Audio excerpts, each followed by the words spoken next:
56만 8천 명의 국민의힘 당원 명부가 어떤 경로인지 불법적으로 유출이 돼서 명태균 미래한국연구소 대표가 여론조사를 했습니다. 자, 그렇게 했는데 이 자료가 유출되는 과정에서 명태균 대표가 이런 말을 했습니다. 잠깐 들어보겠습니다. 예, 카톡 봤어요. 다 내려받았어요. 그 저 안심번호에 연령별로 돼 있던가. 그래갖고 저 3,000개를 해달라던데. 그거 다 정해져 있어요? 설문지도 그렇게 해서 녹음해갖고 해요. 해갖고 돈 있어?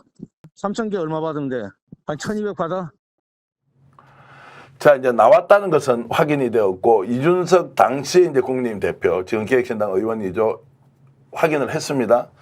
문제는 누가 유출했느냐라는 걸로 이제 싸움이 붙었습니다. 그러면 후보가 4명이었으니까 자, 윤석열 후보, 그리고 홍준표 후보, 유승민 후보, 원희룡 후보 4명 중에 한 사람이 이 당원 명부를 유출했을 텐데 누가 유출했느냐? 자, 최종적으로 이 보고서가 나와서 전달된 쪽, 보고를 했을 것이라고 추정하는 쪽은 윤석열 대통령이죠. 지금 후보였는데 홍준표 시장이 지금 갑자기 등장을 하면서 홍 시장 쪽에서 이 데이터를 줬다라는 얘기가 나왔는데요. 일단 홍 시장이 저 데이터가 나와서 명태균이 문제가 많다고 하면서 페이스북에 글을 하나 올렸습니다. 그거 준비되어 있습니까? 자, 그 자료를 보면 이제 검찰이 수사해서 명태균을 어떤 식으로든 처벌해야 한다. 이렇게 지금 올립니다. 검찰은 성역 없이 나온 의혹들을 모두 수사하세요. 그런데 바로 명태균 씨가 홍 시장님, 검찰이 성역 없이 수사하면 저보다 홍 시장님이 더 위험해질 수 있어요. 라고 이렇게 이제 반박을 합니다. 자, 그 장면까지 좀 해설을 해주시면. 아니, 일단 저는 스픽스 박수 보내드리고 싶은데 기존의 레가시 미디어가 많이 하는 게 뭐 제보를 받거나 취재를 해가지고 어떤 사안을 만들어요. 그거를 이제 언론을 통해서 알리면 정부를 비판하는 내용이면 야당이 그 기사를 접해가지고 국회에서 또는 기자회견의 방식으로 확장하고 뭐 이런 코스로 도는데 이런 뉴스 소스가 지금 반복적으로 스픽스가 되고 있다는 점에서 스픽스 출연자의 한 사람으로서 너무 감사드립니다. 근데 지금 사안은 외통수예요. 네. 그러니까 모두가 이야기하잖아요. 이거는 명명백백하게 사실관계를 밝혀야 된다. 누가 범죄를 저질렀고 누가 문제가 있는지, 유출됐다면 어디서 유출됐는지 밝힐 수 있는 방법은 하나밖에 없다. 그건 수사죠. 그러니까 이 모든 당시 국민의힘 관계자들의 말들 또는 주장들은 하나같이 대선 과정에서 어떤 범죄 행위가 있었냐, 그거를 강제 수사를 통해서 파헤쳐 보자라는 대로 모아지고 있어요. 네. 그 수사가 어떻게 가능할 건지는 좀 이따 또 자, 검찰 수사는 좀 이따가 집중적으로 다뤄야 하고요. 자, 저렇게 해서 이제 대화가 싸움처럼 오갔습니다. 그 뒤에 홍준표 시장이 오늘 페이스북에 다시 글을 올렸습니다. 뭔지 한번 보시겠습니다. 자, 거짓말하면 어떻게 된다는 걸 보여줄 겁니다. 천방지축, 헛소리 뭐 이렇게 했고요. 그 전에 당원 명부가 56만 명 유출이 되었다라고 우리가 어제 단독으로 공개를 했습니다. 그러니까 명태균 대표가 자, 미래한국연구소와 홍 시장님께 물어보세요. 자꾸 나온다 이렇게 했습니다. 홍 시장은 갑자기 등장을 해버립니다. 당연히 저 자료는 윤석열 캠프에서 나왔을 가능성이 높다고 보는 것이 합리적인데 홍 시장한테 물어보라고 합니다. 그런데 홍 시장이 곧이어서 잘 됐다, 잘 걸렸네요. 제일 밑에 나오죠. 자, 거짓말하면 어떻게 된다는 걸 보여줄 겁니다. 천방지축 헛소리하는 명태균을 그냥 둘 수가 없네요. 지난 대선 경선 때 윤 후보 측에부터 장난쳐놓고 당원 명부를 마치 내가 자기에게 흘린 것처럼 거짓말한 건 두고 볼 수가 없네요. 잘 걸렸네요. 라고 해서 이제 싸움이 이어졌습니다. 그런데 오늘 방송하기 직전입니다. 홍준표 시장이 저 페이스북을 내려버렸습니다. 뭐가 걸린 모양이죠? 거꾸로 걸린 모양이죠? 전달했다고 추론할 수 있는 일이 벌어진 겁니다. 그러면 저 56만 8천 명을 불법적 요소가 있는 전달 누가 했느냐? 홍준표 캠프냐? 윤석열 캠프냐? 아니면 두 군데에서 동시에 했느냐? 이 문제가 이제 터져버린 거죠. 둘 다 했겠죠. 재밌죠? 둘 다 했겠죠. 둘 다 했다. 제가 생각할 때. 그리고 지금 명태균이 계속 지금 대통령실에 사인을 보내고 있잖아요. 네. 나 건들면, 나 구속시키면 한 달 안에 하야되거나 탄핵될 수 있다. 근데 뭐 용산에서는 이제 아마 추측이 되는데 전화를 받았다. 그러니까 갑자기 말이 바뀌어서 내가 농담으로 한 거다 하면서 고도의 이중 플레이를 하면서 자기를 건들지 말아라. 그러면서 이걸 주의를 분산시키면서 아무튼 이게 외곽적으로 쭉 지금 이 윤석열 경선에 대한 초점을 좀 분산시키면서 지금 이 용산과 타협과 딜을 하고 있는 과정이다. 이렇게 생각이 듭니다. 근데 이제 제가 봤을 때는 우리 그 명태균 씨는 예. 굉장히 선거의 귀재 같습니다. 왜냐하면은 이 사람이 공격을 하는 패턴을 보면 굉장히 이 근본을 흔들고 있어요. 왜냐하면 지금 이제 윤석열 씨가 이제 정권을 쥐게 되는 그 과정에서 이제 고발사주 사건도 제가 이제 책을 썼던 고발사주 사건도 이때 맞물려서 이제 막 이 진행해왔던 저는 그 경선 과정을 보고 윤석열 이제 경선 후보가 결정되는 바람에 저는 탈당을 했거든요. 그래서 저 시기는 저한테 너무 좀 인상 깊었던 시기라서 제가 이제 기억을 한다면 경선 자체부터 잘못됐잖아. 근본적으로 이제 외부 후보가 와서 압도적인 승리를 한 것처럼 사실 그렇게 해서 정권을 쥐었는데 경선부터 압도적으로. 근데 그거부터가 불법이었다라는 이제 지적이었기 때문에 굉장히 명태균 씨는 지금 던지는 요소마다 총선 개입, 공천 개입, 그리고 경선 개입 이거 자체가 사실은 이 정권이 얼마나 이제 뿌리부터 굉장히 흔들릴 수 있는지 그런 것들을 지금 계속 공격을 하는 것 같아서 사인을 보내도 어느 순간 이게 누적이 되면 더 이상 이 명태균 씨조차도 이제 수습이 안 되는 그런 순간은 온다고 생각합니다. 자, 명치 쉽게 보면 안 된다라는 말씀 지금 우리 댓글 보내주시는 시청자 여러분 의견 주고 계시고요. 자, 이게 58만 6천 명이 원래 홍보용으로 주는 거거든요. 지역별로 나누어서 필요하면 홍보하라고 문자 메시지 보내라고 주는 것을 여론조사 했다는 것 자체가 좀 전례가 없는 것이고 그러다 보니까 이것의 불법성 여부는 당연히 지금 존재하면서 어떤 식으로든 진상을 밝혀야 한다. 지금 제 오른쪽으로 나오고 있는 저 데이터가 지금 58만 6천 명의 데이터인데 자, 13,000페이지입니다. 저거 다 출력을 하려면 아마 산더미처럼 쌓일 건데 저 데이터를 어쨌든 전달받고 여론조사를 했습니다. 그런데 오늘 노정면 의원이 문제 제기를 다시 합니다. 어제 아침에 저것과 관련해서 보도자료를 냈는데 이 데이터를 보니까 2차로 가공이 되어서 자, 지금 노정면 의원 자, 4시간 전에 저렇게 페이스북에 올렸습니다. 유출된 당원 정보가 ARS를 거치면서 연령과 지지층이 분류가 되지 않습니까? 그러면 그렇게 된 걸로 자신을 지지하지 않는 후보에게 다시 전화를 해서 뭔가 지지 호소를 했을 수 있는 것 아니냐. 자, 이것이 이제 실제로 여론조사에서 여론 조작으로 이어지는 과정에 뭔가 끄림직한 부분이 있다라고 하면서 저기에 이제 5번은 50대, 2번은 여성 이렇게 분류가 되니까 지지하지 않는 사람을 확인할 수 있지 않습니까? 그렇죠. 야, 그러면 그것만 가지고 다시 지지하지 않는 사람에게 호소를 할 수 있는 거 아니냐. 라면서 이제 문제 제기를 했는데 자, 이것이 앞으로 당원 명부가 유출이 되면서 생겼던 제2, 제3의 문제. 그래서 대선 그러면 경선 자체가 공정했느냐 아니냐 이제 이 문제로 지금 갈 수도 있다는 의혹이 제기되고 있습니다. 일단 명태균 씨가 어떤 사람인지에 대해서 홍준표 대구시장이 중요한 진술을 해줬다고 봅니다. 그건 뭐냐면 경선 과정에서 윤 후보 측에 붙어 장난쳤던 사람인 거예요.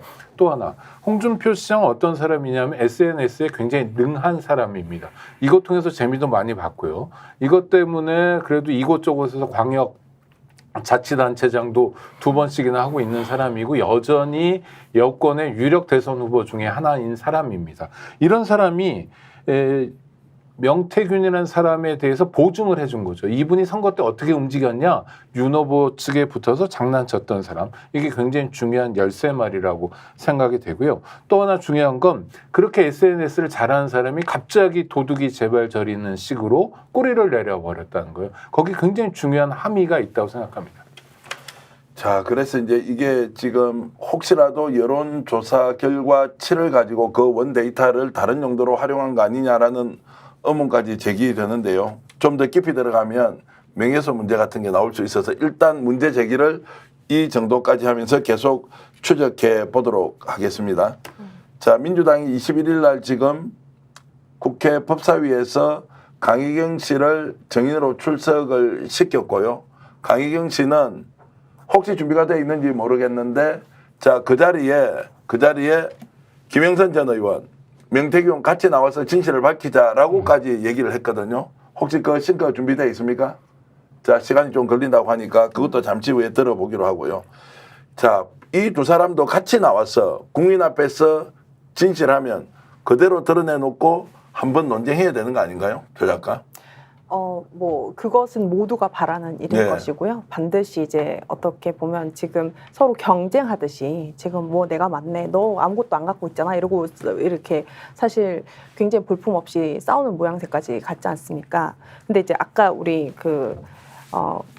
오 총장님이라고 네. 여쭤볼까요? 오 국장님. 네, 오 네. 국장님. 네. 말씀에 조금 이어서 하면 사실 그 당시에 지금 제가 조금 더 지적을 하고 싶은 것은 윤석열 후보가 당시 이제 그 당 경선 후보에 참여를 하면서 경선 룰을 변경을 했습니다. 그러면서 이제 막 그 기존에 있던 후보들이 왜 윤석열만을 위한 그 경선 룰을 변경하느냐, 역선택 조항을 왜 뭐 금지하느냐, 뭐 이런 것들을 갖다가 하면서 근데 이게 지금 당원 명부 유출 뭐 이것과 같이 보면은 훨씬 더 어떻게 정교하게 그 경선을 부정을 하려고 했던지를 더 잘 파악할 수 있을 것 같습니다. 근데 대단한 참 내공을 갖고 계신 게 확실합니다. 저희들은 계속 취재하면서 그 부분도 의문이 되어서 분명히 사전에 누군가 기획을 했다. 왜냐하면 윤석열 후보가 탄생하기까지 검찰총장 그만둔 게 2021년 3월인데요. 네. 4월 3월 말부터 여론조사를 시작해요. 네. 그리고 7월 초에 입당을 합니다. 네. 그리고 9월 달에 경선을 시작하거든요. 네. 본경선은 10월 달부터 이렇게 막 돌아간단 말이에요. 근데 어떻게 절묘하게 다른 여론조사에 비해서 머니투데이 여론조사만 계속 윤석열 후보가 좋게 나오는 거예요. 그러면서 7대3으로 있던 경선 규칙이 당원하고 국민이 5대5로 바뀝니다. 이렇게 해서 지금 공표 여론조사만 무려 명태균에 의해서 이루어진 것이 전체 81회 중에서 58회. 네. 비공개 여론조사가 23회 이루어집니다. 뭔가 이게 그렇죠. 기획이 돼 있는 거 그렇죠. 맞다고 봐야 되지 않습니까? 그렇습니다. 우리나라 대통령 선거 역사상 이렇게 정치 경험이 없는 분이 짧은 기간에 대통령이 된 것은 처음이잖아요. 뭐 전두환은 뭐 쿠데타로 이렇게 광주 학살을 통해 된 거지만 그런 과정이 아닌 이런 상태는 치밀하게 기획하고 준비되지 않으면 안 되는 것이고 특히 이준석 당대표의 동의도 없이 기습 입당을 하면서 그때 한창섭인가요? 그분하고 녹취록이 공개됐잖아요. 그 한 지지자 그 호남분인데 네. 거기서 자기가 국민의힘을 좋아한 거 아니다. 사실 민주당이 더 좋은데 들어가서 그냥 뭐 뽀개버리겠다. 뭐 쥐약 먹은 놈들도 아니고 이런 식으로 국민의당을 폄하하고 이렇게 말해서 사실상 점령군처럼 들어간 건데 맞습니다.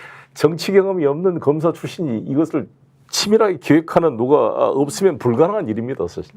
그게 이제 명태균 씨가 그런 역할을 한 게 아닌가 이렇게 지금 드러나고 있는 게 아닌가. 또한 그 과정에서 여론조사를 이렇게 많이 하면 머니투데이야 뭐 자기 비용으로 했겠지만 다른 또 비공개 머니 때 돈 한 푼도 안 받았어요. 아, 그것도 그렇죠. 확인됐습니다. 그것도 그래요. 나중에 문제예요. 그냥 워낙 동시다발적으로 문제가 많이 그러니까 터지니까 전부 이게 정치안법 위반 아니에요, 다들. 그러니까 다 지금 이게 문제인데 다 이걸 범죄네요.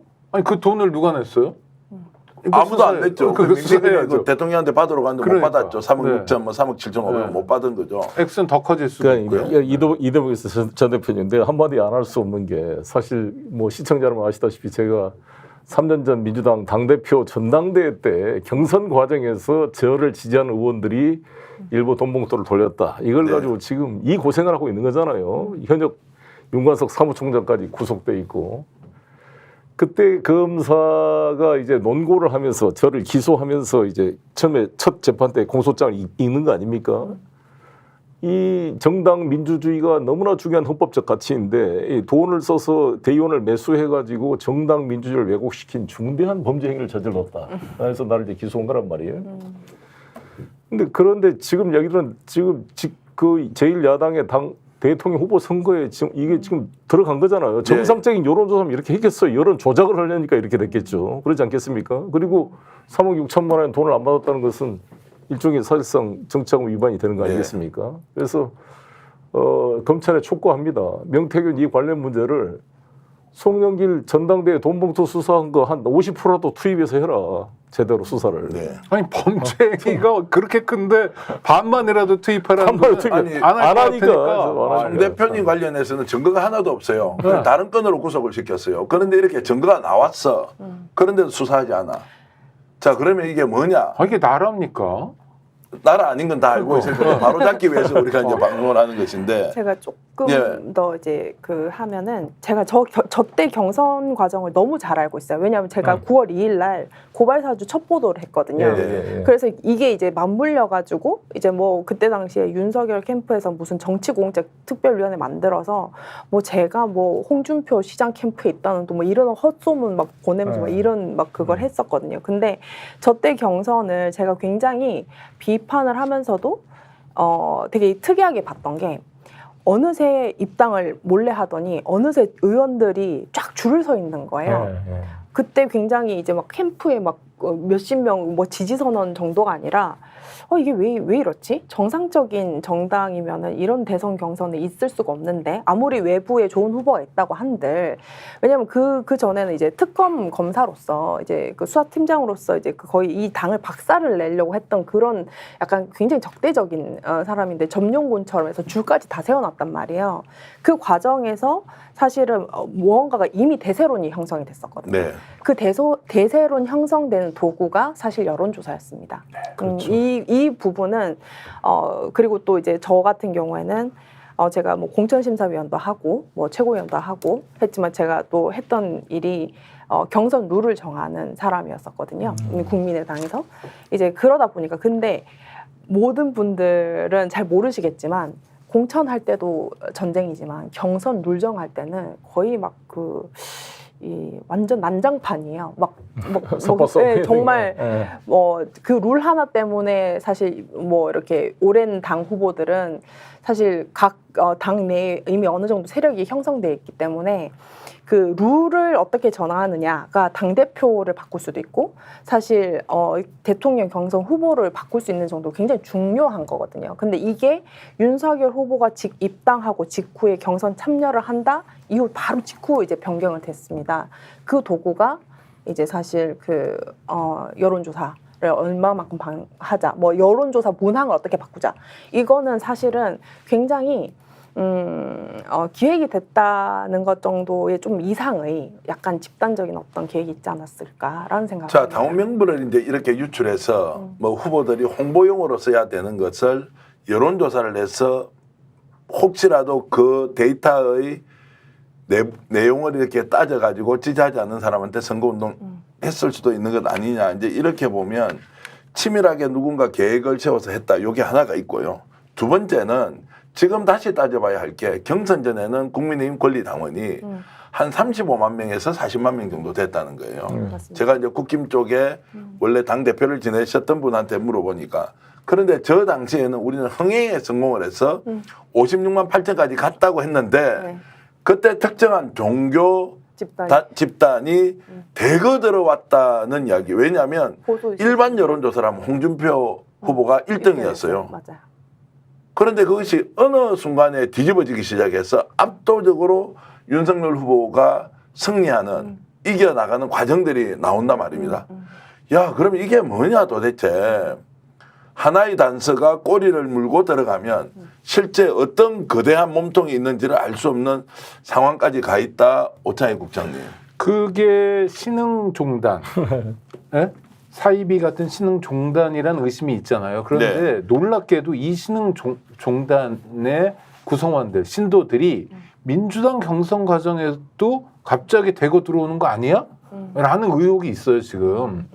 서울 당 대표 경선에서 갑자기 이제 결과를 대선 후보 경선. 대선 후보 경선. 네, 민주당에서도. 네, 그러니까 만약 그렇다면 이건 정말 정치 농단이잖아요.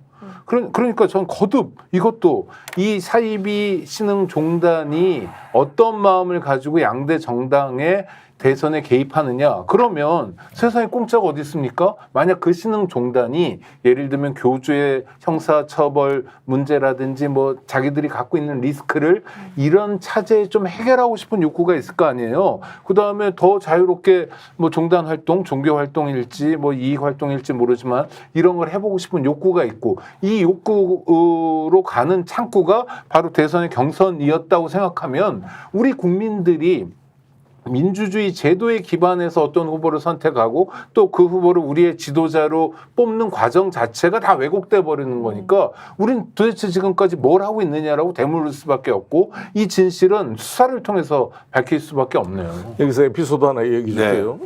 아마 내가 방송에서 한 거 처음 하는 것 네. 같은데 그때 신천지 교인들이 대구 무슨 병원에 그 조문을 갔다가 그 코로나가 이제 퍼지는 계기가 됐던 거잖아요. 네. 그래서 그 환자들의 그 추적 경로를 하기 위해서 명단을 내놓으니까 안 내놨습니다. 그래서 이재명 경기도지사가 이만희 그 교주 집 앞에까지 가서 급습을 했죠. 그만 내놓으라 그랬잖아요. 행정처분을 네. 하고. 내가 그걸 보고 내가 윤석열 검찰총장한테 전화를 했어요. 윤 총장님. 아니, 윤 총장이 압수수색을 하면 될 거 아니에요. 지금 압수수색 권한도 없는 경기도지사가 행정권을 가지고 저렇게 적극적으로 나오는데 왜 윤석열답지 않게 압수수색을 못 합니까? 아마 그때 추미애 장관도 그런 지시를 했다 그래요. 네. 근데 그때 윤 총장이 나한테 말하는 게 좀 이상하게 소련 말을 하더라고. 소련 말을 소련 말을 이제 못 알아먹는 말을 러시아 한다는 말. 비유적인 표현입니다. 네. 이게 뭐 이게 감염 위험성이 있고 뭐 이게 압수를 하게 들어가면 뭐 이 윤석열답지 않는 아주 좀 애매한 소리를 하더라고요. 근데 이제 나중에 보니까 이게 천공의 지시가 아니었느냐. 천공이 예. 아니고 천공의 지시. 천공이 아니었습니까? 그때 그래서 저쪽 영적인 뭐 예. 다 우호적인 집단이니까 예. 잘 관리해야 된다. 네. 아마 그때 그러한 전략적 그때부터 그래서 우호적인 관계 유지를 위해서 한 거죠. 그러니까 오늘도 중요한 기사거리 하나 나오네요. 그러니까 네. 이 검찰총장이 윤석열이 총장으로서의 역할을 한 게 아니라 자신의 대선을 위한 예비 선거운동 기관으로 이 대한민국 검찰총장직을 사적으로 활용한 거잖아요. 특활비 써가면서 조직 관리하고. 자, 그래서 우리가 집중적으로 물어야 합니다.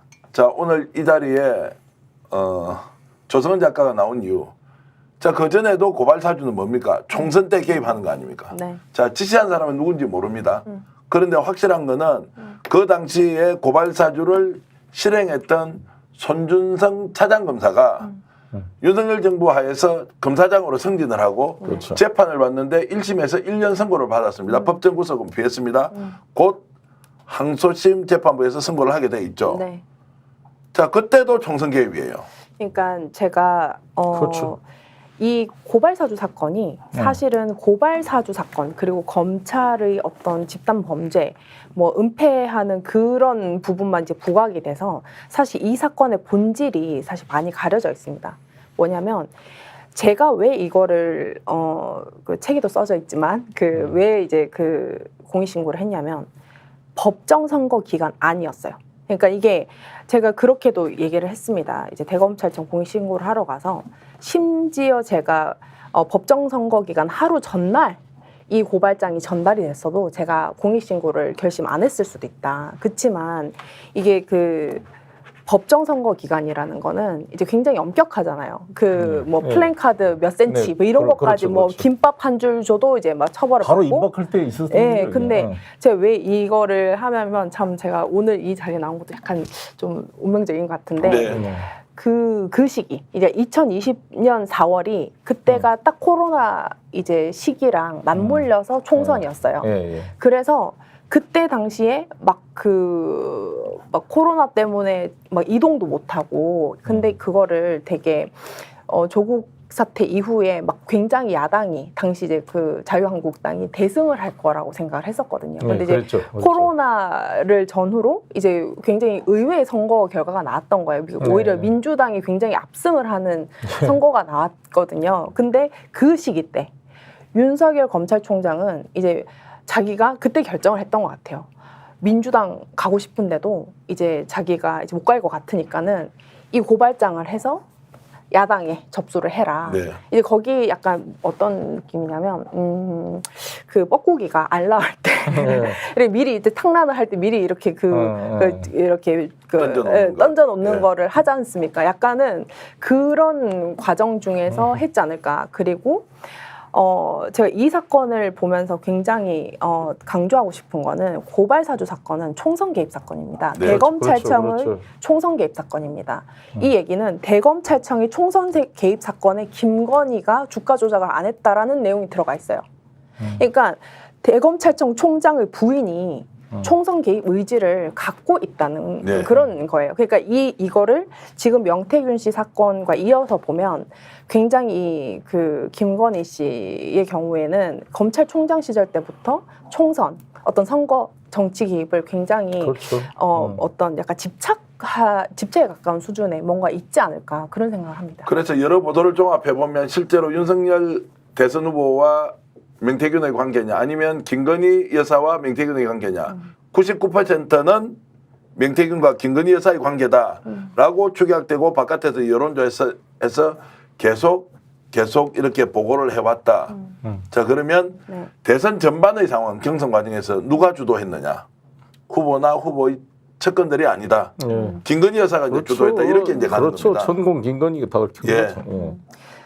근데 저는 이제 이 정권의 저는 시작부터 이렇게 봤잖아요. 저 정권 탄생하면 안 된다고 제가 얼마나 그렇게 했었습니까? 근데 이 정권에 처음부터 등장하는 사람이 계속 바뀌어요. 사실 천공이 1등인 줄 알았잖아요. 우리나라 서열 1위가 막 천공이다. 막 이런 뭐라고 해야 돼? 조롱이 있었지 않습니까? 근데 그 어느 순간 보니까 더 센 사람이 있었어요. 명태균이라는 사람이. 네.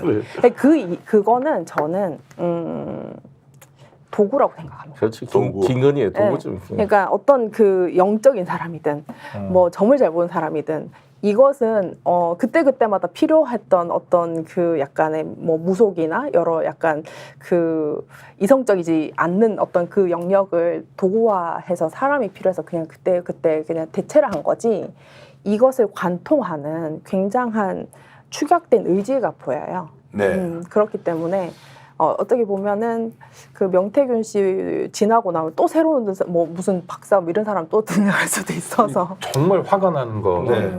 헌법에 일반적으로 공무원은 국민 전체에 대한 봉사자예요. 헌법 7조고요.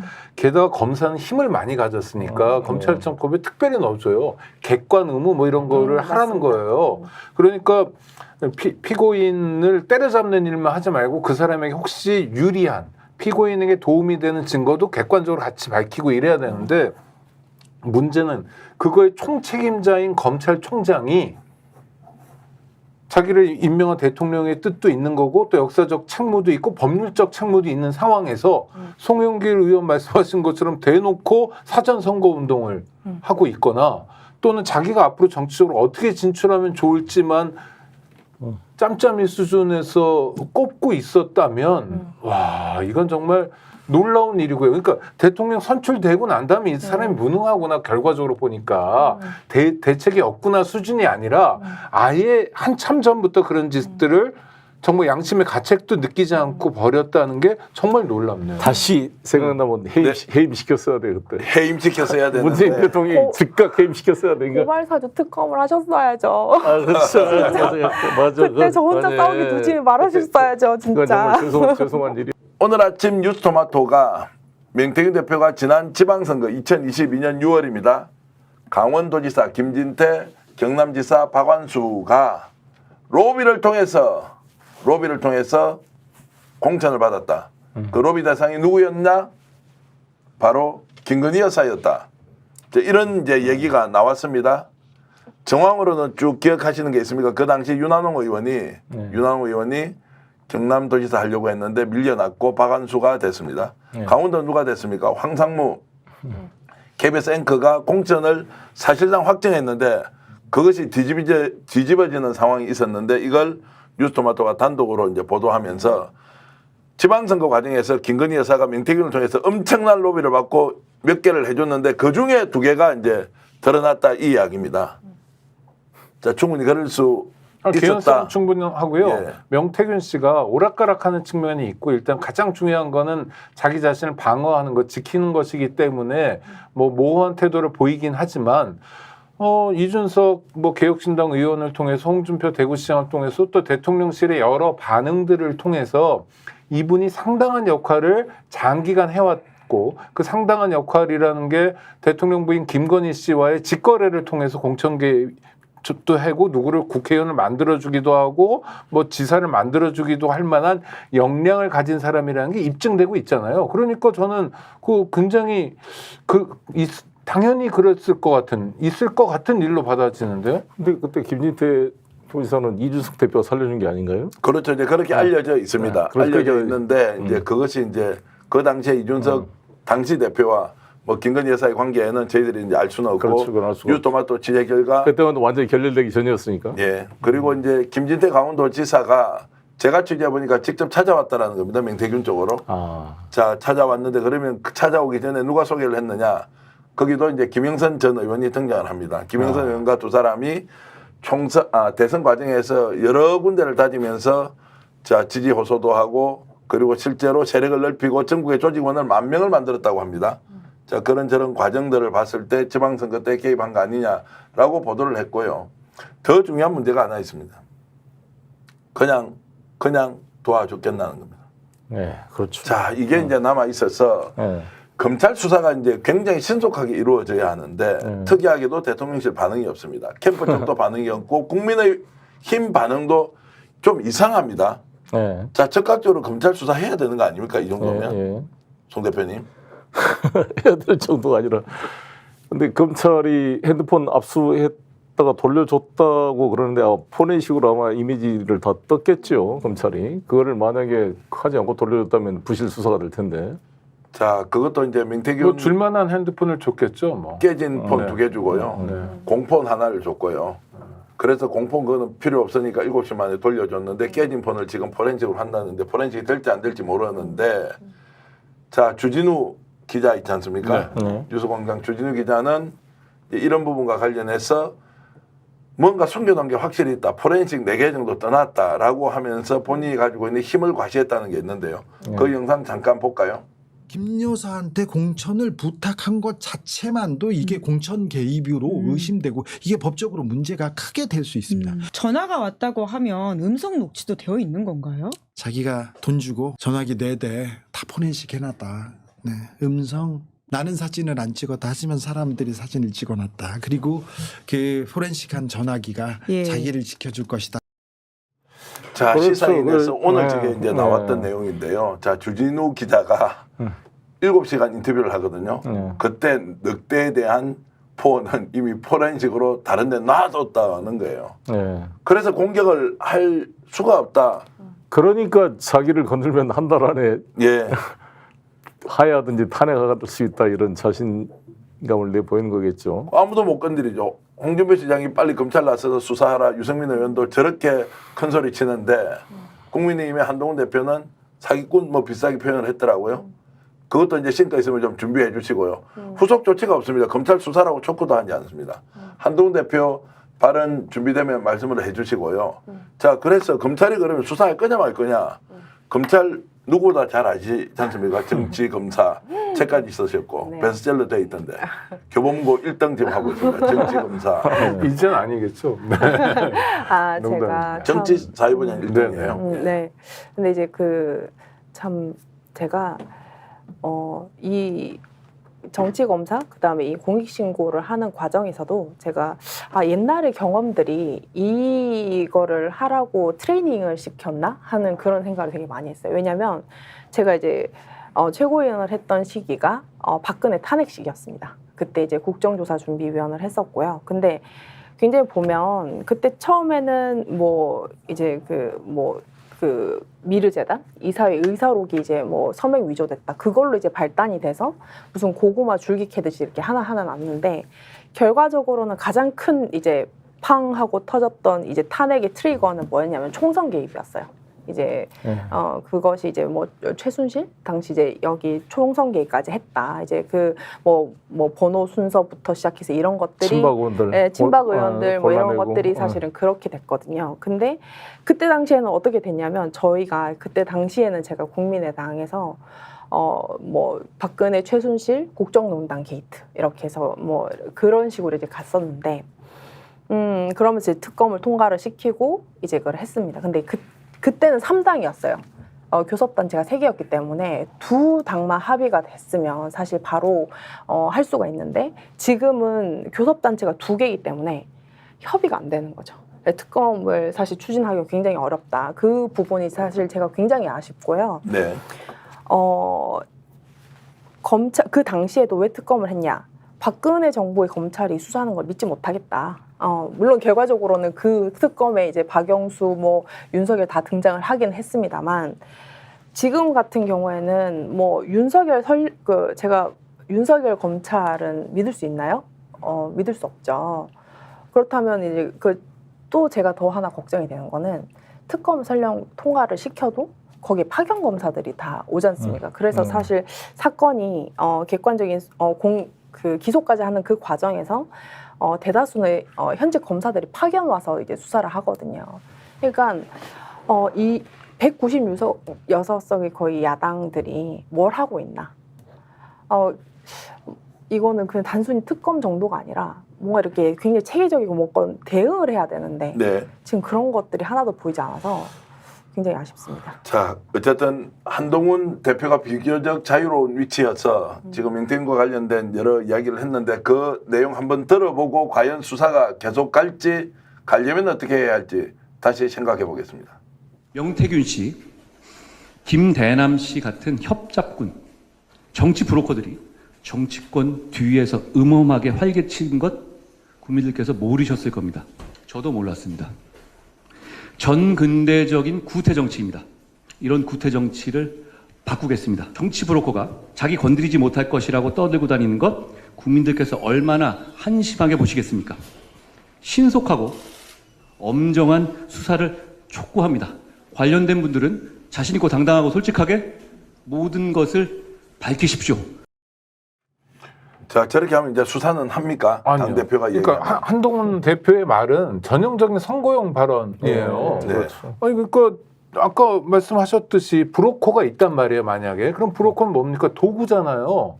브로커를 통해서 선거를 자기에게 원하는 방향으로 유리한 방향으로 끌고 갔던 브로커를 쓰는 사람, 사용권자가 있는 거죠. 그게 누구냐면 윤석열 부부인데 그 사람에 대해서는 비난하지 않고 김대남 씨를 대통령실에 임명한 사람이 누굽니까? 그 부부잖아요. 그 사람들에 대해서 비판하지 않고 엉뚱한 이야기만 하고 있고 이것과는 다른 새로운 정치를 보여주겠다고 얘기하는 거예요. 그러니까 지난번에도 작정하고 한 말도 아니라 기자가 대통령 부인이 왔다 갔다 하고 마포대교 올라가고 이런 건 문제 아니냐고 그러니까 그것도 이제 선거 국면에서 한 얘기죠. 기자의 질문에 답하면서 뭐라고 그랬냐면 적절하지 않다고 생각한다예요. 아니 그러니까 정말 아주 그 여당 대표로서 선거 국면에서 위기를 관리하기 위해서 조금 립 서비스를 하는 정도에 그치고 있다는 거죠. 네. 아니 그러면 얘기해야죠. 정확히 명태균이 문제입니까? 윤석열, 김건희가 문제인 거라고 이야기를 할 수 있어야죠. 그것까지는 못 나가겠는 거예요. 자, 오늘 국회 법사위에서 이제 이 문제 지난 주에 이어서 오늘도 계속됐는데요. 전현희 의원이 이 문제 가지고 집중적으로 문제 제기를 했습니다. 잠깐 들어보겠습니다. 대신 김영선 의원을 용고가 없는 창원어창으로 공천하고 그리고 이후에 명태균 씨가 김 의원으로부터 세비 절반을 지속적으로 받았다. 이 모든 과정이 김건희 여사의 도움으로 진행이 됐다라고 합니다. 만약에 이 증언이 사실이라면 윤석열 대통령 부부는 정치자금법상 정치자금 부정수수죄, 특정인을 후보자로 추천하는 일로 정치자금을 기부하거나 받을 수 없다는 32조 위반, 그리고 법에 정하지 않은 방법으로 정치자금을 받은 45조 위반에 해당할 수 있습니다. 자, 한 주일이 더 지나면 21일입니다. 월요일 날 국회 법사위에 강희경 씨가 직접 출석하기로 결정을 했습니다. 그런데 강희경 씨가 출석을 하는데 본인의 요구 조건이 하나 나왔습니다. 잠깐 한번 들어보시겠습니까? 21일 법사위 국정감사에 저뿐만 아니고 김영선 의원, 전 의원, 명태균 대표 세 사람이 모두 나와서 진실이 무엇인지를 꼭 밝혀야 합니다. 꼭 나오셔가지고 시시비비를 가졌으면 좋겠습니다. 자, 저 정도 공개적으로 이야기하면 이제 김영선 의원, 명태균은 계속 지금 횡령 사기범으로 몰고 있지 않습니까? 김영선 의원도 이런 정도면 같이 나와서 국민 앞에서 각자의 주장을 드러내야 되는 거 아닌가요? 어떻게 할 것 같습니까? 저는 지금 이제 뭐 아까 우리 패널 분들께서 이제 저 명태균 씨의 이야기는 네. 자신의 방어용이다. 나 예. 건들지 마라. 나 거의 폭탄이다. 이렇게 얘기를 하는데 저는 약간 절반은 광고 같거든요. 뭐라고요? 광고 같다고요. 광고. 네. 나 다음 선거 때 불러주세요. 왜냐면 네. 사실 이렇게까지 내가 영향력이 있어. 뭐 지방선거든 총선이든 곳곳에 나는 이렇게 뭐 심지어 난 대통령까지 만들었어. 왜냐면 이게 선거 같은 경우에는 더 잘 아시겠지만 잘하는 사람한테 또 가잖아요. 그러니까는 지금 아무리 문제 생겨도 결국 나 못 건들 거야. 그 다음에 나 또 누구 찾아야 되는지 알지라는 그런 메시지를 저는 계속 SNS에 공개를 하는 것 같아요. 네. 근데 이제 우리 강혜경 우리 공익신고자 같은 경우에는 이제 이제 절박한 거죠. 그러니까 그는 광고 반, 그러나 못 건들 걸 약간 약 올리는 거 반, 그 다음에 협박하는 거, 뭐 이런 것들에 사실은 너무 진심으로 이 사건을 밝혀야 된다. 그게 약간 대비가 되더라고요. 자, 최상병 사건 관련해서 대구지검이 이례적으로 네. 재수사를 결정하지 않습니까? 네. 그리고 저 임성근 사단장을 피의자로 아예 딱 적시해서 압수수색을 해버렸어요. 이게 이제 반란이 일어났다 이렇게 저는 표현을 하는데요. 자, 이 건도 이제 검찰에서 수사할 수 있고 창원지검에서 지금 이 사건을 만지작거리고 있단 말이에요.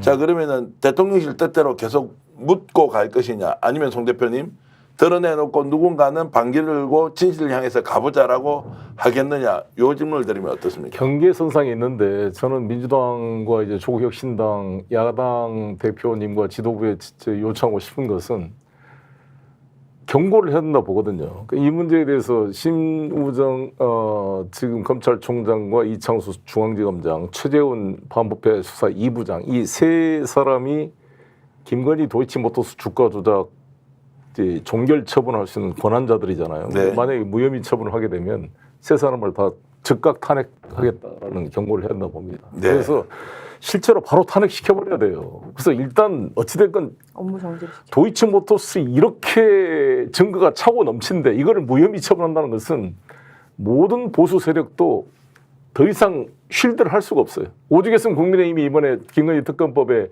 필리버스터를 안 했겠습니까? 네. 따라서 이것을 딱 하게 되면 검찰 조직은 전부 흔들린다고 봅니다. 예. 무너지고 자기가 언제든지 정권이 교체되면 자신의 행위가 다 사법 대상이 될 수 있다고 판단하기 때문에 저는 이 제2의 이러한 자율적인 검사들의 행위가 나올 수 있다 이렇게 봅니다. 자, 검찰이 움직여야 되는 거 하나, 국힘도 이것을 안 될 경우에 조치를 하겠다는 선언 하나, 그리고 이제 남아있는 문제가 명태균이 정말로 국민이 원하는 진실을 그대로 폭로해 줄 것이냐.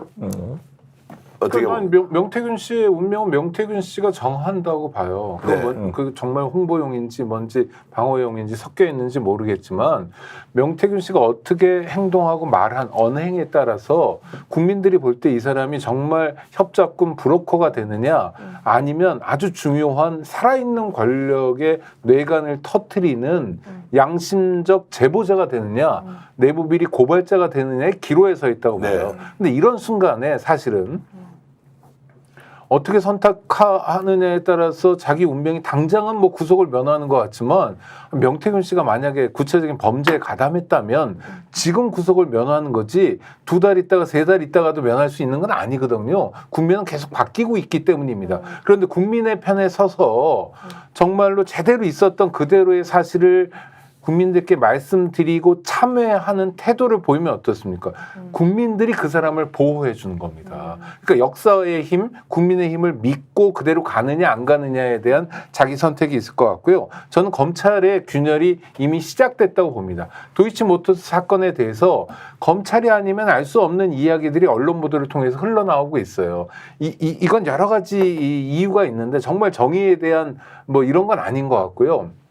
만약에 지금 상태로 계속 가면, 그래서 윤석열 정권이 뭐 임기를 다 마치고 꼬꾸라지든 중간에 어떻게 되든 간에 굉장히 강력한 국민적 요구를 통해서 검찰 개혁의 바람이 불 겁니다. 그건 뭐냐면 우리가 계속 반복적으로 얘기하는 것처럼 수사와 기소를 엄격하게 분리하는 검찰청의 해체를 의미할 텐데요.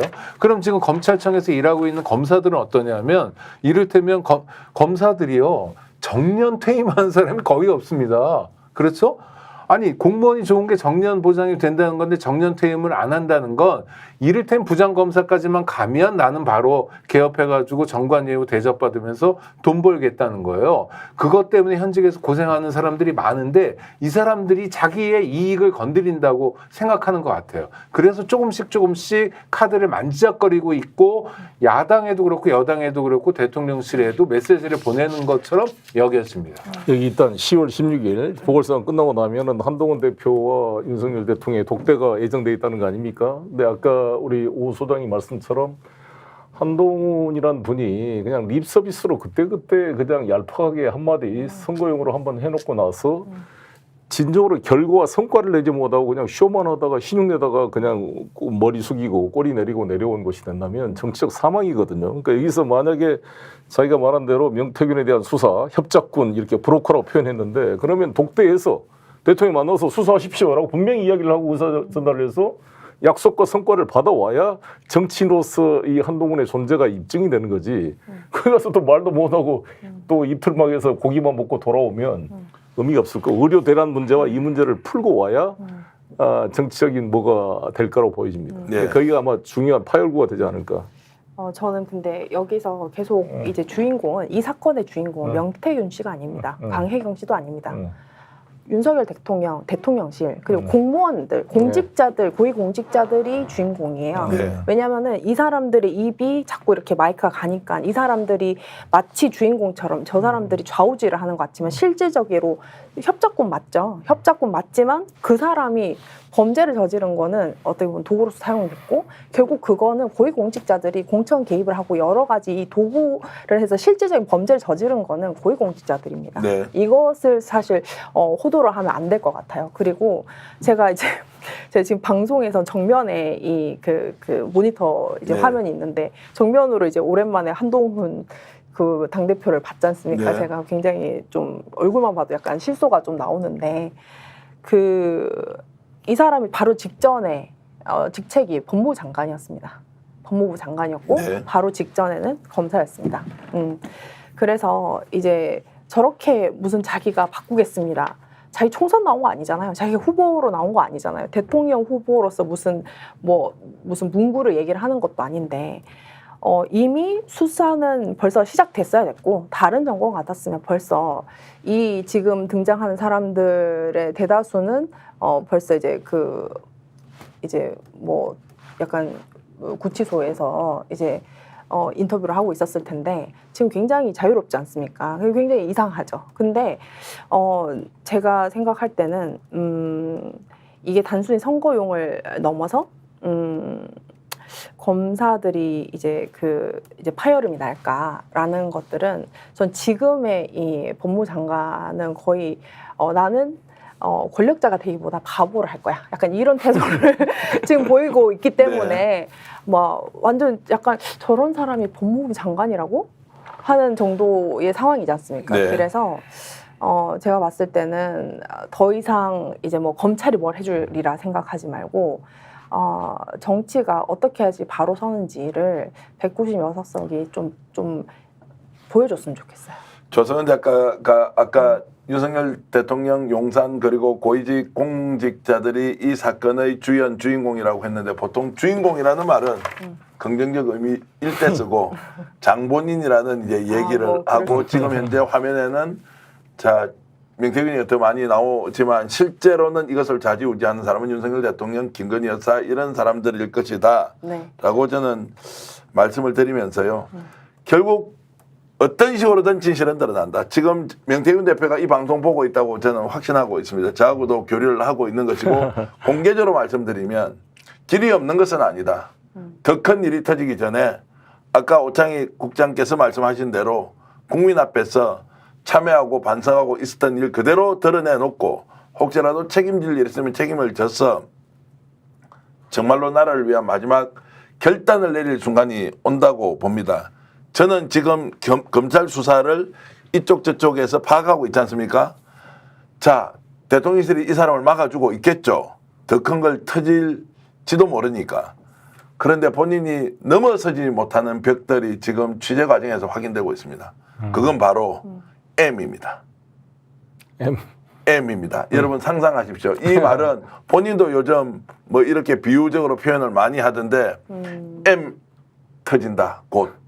그러면 아예 개전 또는 상황을 반전시킬 수 있는 것은 아무것도 없다. 명태균 대표님.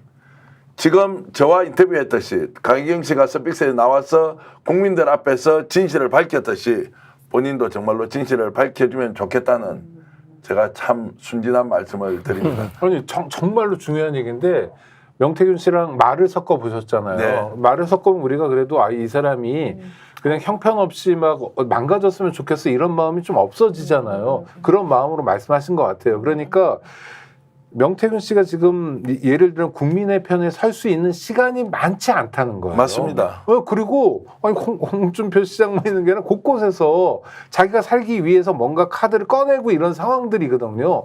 그러니까 아주 그 복잡한 전쟁 싸움이 진행되고 있는 상황이에요. 이거 명심했으면 좋겠습니다. 네. 당신에게 시간은 많지 않다. 자, 이 M자가 명태균이었는데 제가 오늘 비유적으로 표현한 M자는 그 명태균의 이니셜 M자가 아니라는 말씀 여러분 드리겠습니다. 취재하면서 짐작이 갑니다 지금. 계속 나오고 있기 때문에 이거 덥석 잡으면 어떤 경우에도 본인이 폭로 못하고 잡혀갈지 모른다고 저는 생각을 합니다. 자, 오늘 10월 16일 재보궐선거 사전투표가 있었습니다. 금요일, 토요일 서울시 교육감, 부산금정구청장 그리고 곡성군수, 영광군수, 강화군수 선거가 있는데요. 투표율이 많이 떨어졌다고 합니다. 저도 내일 꼭 사전투표 하겠습니다. 하시지 않은 분들 함께 나가서 국민으로서의 권리 꼭 행사해 주시면 고맙겠습니다. 한번 예. 제가 한번 보태면요. 네. 서울시 교육감 선거는 진보 보수가 나눠져 있는데 진보 개혁의 대표가 정근식 후보고 네. 보수 대표가 조전혁 뉴라이트 출신입니다. 뉴라이트 알려져 있었죠. 제가 인천에서도 국회의원 같이 했으니까 잘 판단해 주시기 바라겠습니다. 네. 아니, 구독자 여러분, 좋은 후보, 필요한 후보, 정권을 심판할 후보가 있습니다. 근데 그 후보는요, 투표해야만 당선됩니다. 움직이셔가지고 꼭 투표하셔야 합니다. 자, 기왕에 이렇게 자, 사전선거 홍보 열심히 해달라고 사전선거라고 하면 안 되고 이제 지금 사전투표죠. 투표. 사전투표죠. 투표 홍보를 해드렸고요. 조선 작가 이렇게 나와서 패널들 그리고 또 송 대표님은 평소에 존경한다는 이런 말씀을 들었는데 같이 해보시니까 좋습니까? 뭐 제가 이제 사실 그 고발사주 사건 말고는 예. 이런 어떤 그 굉장히 시사적인 그리고 이슈가 말할 기회가 많이 없었습니다. 네. 그렇지만 제 경험을 녹여서 이런 말할 기회가 있어서 뭐 감사하고요. 또 제가 제 이야기가 조금이라도 도움이 됐으면 좋겠습니다. 스픽스는 말하는 언론입니다. 대세는 유튜브, 그중에서 스픽스. 좋아요, 댓글, 구독, 알림 설정. 여러분이 저희를 사랑해 주시고 우리가 여러분을 사랑하는 4가지 방법입니다.